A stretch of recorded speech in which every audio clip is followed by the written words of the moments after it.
Será que essas novas categorias são necessárias? Será que a gente tem que revisitar, né, os institutos já postos? Como que a gente vai enfrentar esses novos bens, né, diante desse vácuo legislativo para essa nova realidade social? Muito obrigada. Bem, já que passando a palavra para a nossa querida Everilda Brandão, que trará aqui a sua fala sobre os desafios do modelo registral sobre a titularidade de bens digitais. Fica com você a palavra, obrigada. Boa tarde a todos e a todas. Que alegria estar aqui novamente, porque eu sempre digo que acabamos de sair da caverna depois de 2 anos trancados, e a última lembrança boa que eu tenho de evento foi aqui, na Unifor, antes da pandemia. Então, que bom que estamos todos aqui.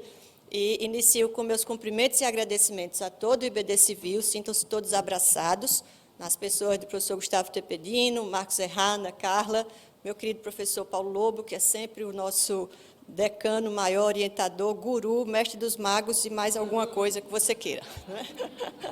Cumprimento meus amigos da mesa, dizer que estou muito nervosa de falar perto de vocês, porque o que é que se fala depois de Herodes e Carlos Eduardo? Nada, não é? Então, com o meu nada, vamos continuar aqui. Queridos, minha proposta hoje é falar sobre registro. Eu comecei um artigo com o professor Marcos Errá, que nós demos o nome do futuro das titularidades, o futuro do registro nas titularidades. Quais são os rumos que as titularidades estão tomando depois dessa série de novidades no campo do direito digital que vem desafiando profundamente os institutos do direito civil? E, particularmente, nos chamou a atenção o registro.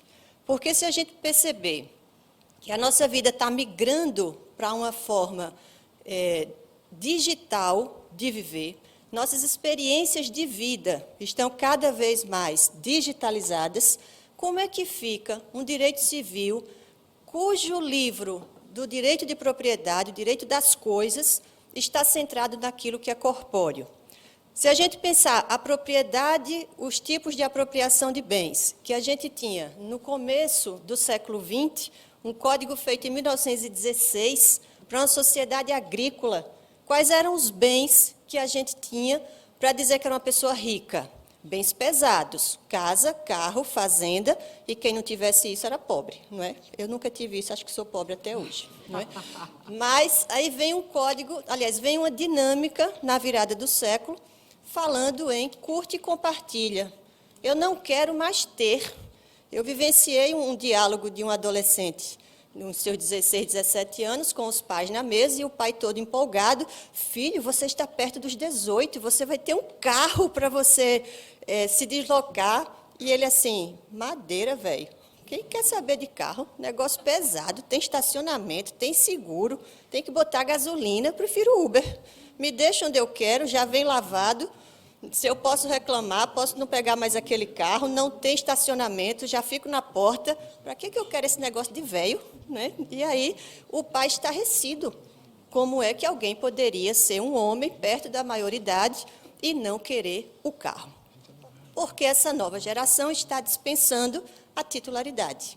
A experiência que o bem me dá é muito mais interessante do que a propriedade sobre ele. Então, eu prefiro... Cadê nosso amigo Rodrigo Toscano? Aliás, se alguém souber dele desde o vinho de ontem, avisem que a gente está procurando. Já soltou aqui uma recompensa de 50 centavos. Mas, por exemplo, a gente brinca que o Toscano é o nosso rico maior, lá do Conrep, e que ele tem um helicóptero. Então, eu prefiro andar no helicóptero do Toscano, né, voar, do que ter o helicóptero. Então, e, aliás, eu sempre tive uma teoria: é melhor ter amigo rico do que ser rico. Porque você anda no helicóptero, você usufrui da piscina e você não tem gasto nenhum com isso. Portanto, simpatia ao negócio para a pessoa usufruir da vida de rico. Não precisa ser rico. Mas a questão é, se os bens são a garantia das dívidas, se os bens são a garantia da tributação do Estado sobre o cidadão, os bens nos rastreiam o tempo inteiro. O Estado sabe quem é você pelos bens que você tem. O que é que você declarou no imposto de renda? E aí, nessa perspectiva, o registro foi uma das grandes criações do direito civil. Eu tenho uma forma de contar para todo mundo o que você tem, para que nas suas negociações privadas você possa ter algo de segurança para os contratos, você pode ter status social com a propriedade e, especialmente, você pode ter garantia e segurança de que o que é seu não será de mais ninguém. Então, a primeira função do registro é individualizar. Ele é meu e, portanto, todos vocês são não proprietários daquilo que é meu.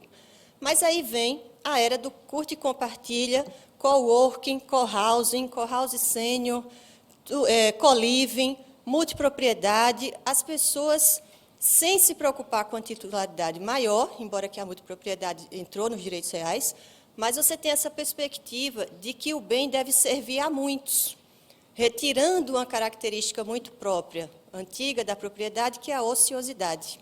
O Código Civil hoje não admite mais, aliás, o direito civil não admite a ociosidade dos bens. Então, vem uma multipropriedade e diz, em vez de eu ser rico sozinho, seremos ricos nós 5, comprando o mesmo helicóptero e andando cada um no seu tema. Mas a questão é, esses novos bens que começaram com uma grande euforia do curte e compartilha, o conteúdo é gratuito, a live é gratuita, o curso é gratuito, o e-book é gratuito, ninguém vai vender nada não nesse negócio, não tem rico não, nesse ambiente digital, e de repente a gente pergunta, aliás, a gente se depara com bens chegando na era digital, modificando a nossa concepção de riqueza. Se você pegar hoje alguém, pegue lá o prêmio do BBB, para ser moderna, né? Porque eu fico dando uns exemplos do tempo da Xuxa, o povo não sabe mais nem quem é Xuxa. Agora eu estou falando de Larissa Manoela, estou sabendo que já está ficando velha. Mas vamos pegar aqui o prêmio do BBB. Dê a um adolescente hoje R$1 milhão e pergunte em que é que ele vai investir. Ele não vai dizer fazenda. O meu avô diria. Talvez eu ainda dissesse. Mas a geração depois da minha provavelmente vai colocar em Bitcoin. Provavelmente vai colocar no NFT. Então, como é que fica a titularidade de uma riqueza que está vindo com força pelo meio digital, mas que o Estado não está preocupado em regular? Se vocês pensarem que um perfil de YouTube pode gerar mais de R$1 milhão, R$2 milhões, R$3 milhões, R$5 milhões por ano, tanto que nos divórcios desses digital influencer, não se discute mais casa e carro. Fica com você o apartamento da cobertura no Leblon. Eu prefiro o canal do YouTube, porque eu compro 3 coberturas logo, logo. Então, onde está o registro dessas coisas? As celebridades cada vez mais estão trazendo para os pactos antinupciais a regulação de bens digitais, os contratos também, porque o Estado em si não dá essa garantia para o bem digital que dá com o registro da propriedade corpórea. E aí vem a curiosidade do NFT. Por que eu acho ele curioso? Por 2 motivos. Primeiro, que ele parece ser um retorno ao individualismo. É bem interessante olhar esse lado do NFT, porque tudo que está na internet é do curte e compartilha. E, de repente, eu digo, aquele desenho, aquela pintura, aquela roupa é só minha. Ué, você agora virou egoísta? É como que a gente estivesse retomando a propriedade privada. Tudo que a gente tem de muito querido, de muito valor ativo, a gente quer colocar a marca proprietária exclusiva. Quando você está apaixonado, o que é que você diz? Ô, meu bem, né? Você já coloca ele no direito das coisas. Né? Eu tive agora no Mato Grosso, que se o marido chamar a esposa de meu bem, o BNDES está penhorando, porque é um bem valioso para a pessoa. Então, você pega lá uma obra de arte, como, por exemplo, aqueles quadrinhos do macaquinho, que só o Neymar comprou um por R$6 milhões. O que é que faz uma pessoa dar R$6 milhões num quadro de um macaco feio pra caramba? Eu não sei, mas se ele comprou é porque deve ser bom. Qual é o registro disso? Um NFT. Aquela propriedade está guardada num token totalmente digital e faz do que poderia ser replicado algo exclusivo. Que olha que coisa interessante que o bem digital faz. Ele remodela a expressão de novo e velho, original e cópia. Se eu pegar um quadro, por exemplo, o Museu Hermitage, que é um dos mais famosos do mundo, pegou algumas obras de arte do museu, digitalizou, colocou um NFT e, no primeiro dia de leilão, arrecadou quase R$ 1 bilhão.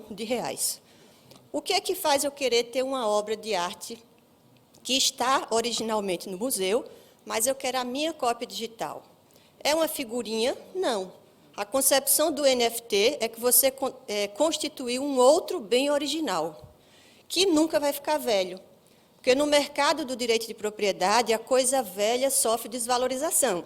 Eu compro o carro novo, saio da concessionária, eu já vendo mais barato, porque já não tem o mesmo preço, ele está velho. A minha casa, se tiver 50 anos de construção, já perdeu o preço porque ela está velha. Um bem digital nunca vai ficar velho, ele será sempre novo. Então, você já tem, na propriedade do bem digital, uma segurança de que não vai haver desvalorização, nem por original e cópia, nem por velho e novo. Ele é sempre original e ele é sempre novo. E o mercado que dê o seu valor. Então, nessa perspectiva, a gente pergunta, que é a segunda questão do NFT, onde está o Estado regulando, como fez com a propriedade corpórea, esses bens digitais? Por que o Estado não está preocupado em criar o seu próprio NFT? O Estado já está preocupado com o real digital. Cadê nosso amigo Geraldo, que está aqui, para falar, depois a gente pode perguntar ao Geraldo como andar aí os projetos, para criar um real digital, numa resposta às moedas digitais. Porque o Bitcoin, o Ethereum, aquele monte de coisa que está lá, desafiando o Estado a parar de usar papel e usar algo virtual completamente. Então, o NFT é um registro para bens digitais, é uma entidade privada que faz esse registro, porque o Estado criou o cartório para os bens corpóreos. Mas nós não temos cartório para os terrenos do metaverso. Por exemplo, os terrenos estão sendo vendidos a 2 milhões, 3 milhões. Eu tenho certeza que o Rodrigo Toscano já comprou 2.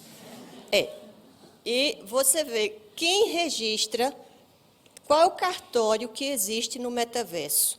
Se existir, é apenas uma mera brincadeirinha. Mas, gente, você pagar 2 milhões de reais num terreno no metaverso, e eu não tenho nenhum registro reconhecido pelo Código Civil, a gente precisa perguntar onde está o rumo das titularidades numa era digital. O Estado vai deixar que um organismo privado dê o selo de propriedade, porque o NFT é um registro privado. Então, se o Estado não está se preocupando, alguém está ganhando com isso na esfera privada. Então, essa minha fala de hoje era para trazer-lhes essa inquietação. Se o registro é a coisa mais sólida que temos no Código Civil, para uma das coisas mais sólidas, que é a propriedade corpórea, o que faremos com a propriedade incorpórea, digital, difusa, numa era que bens comuns dispensam titularidade corporal, cartorária? Nós vamos matar o registro proprietário? Nós vamos criar uma outra espécie de registro a partir do domínio e não da propriedade? Qual será o rumo? Eu deixo essa pergunta para vocês estudarem aí nos nossos queridos livros, nos nossos autores aqui na mesa e tantos outros aqui. Nossa biblioteca está corporificada aqui, que coisa linda. Quando o aluno diz assim, vamos estudar pelo Avatar, eu digo, porque tu nunca foi no IBD Civil, é? A biblioteca todinha aqui é muito melhor do que Avatar.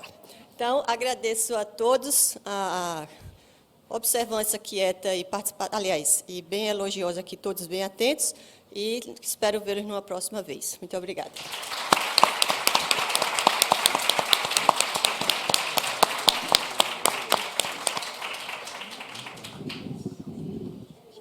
Agradeço à professora Everilda essa instigante pergunta, que eu não sei se alguém já tem alguma resposta, né? Deve valer milhões essa pergunta. Representada por onde?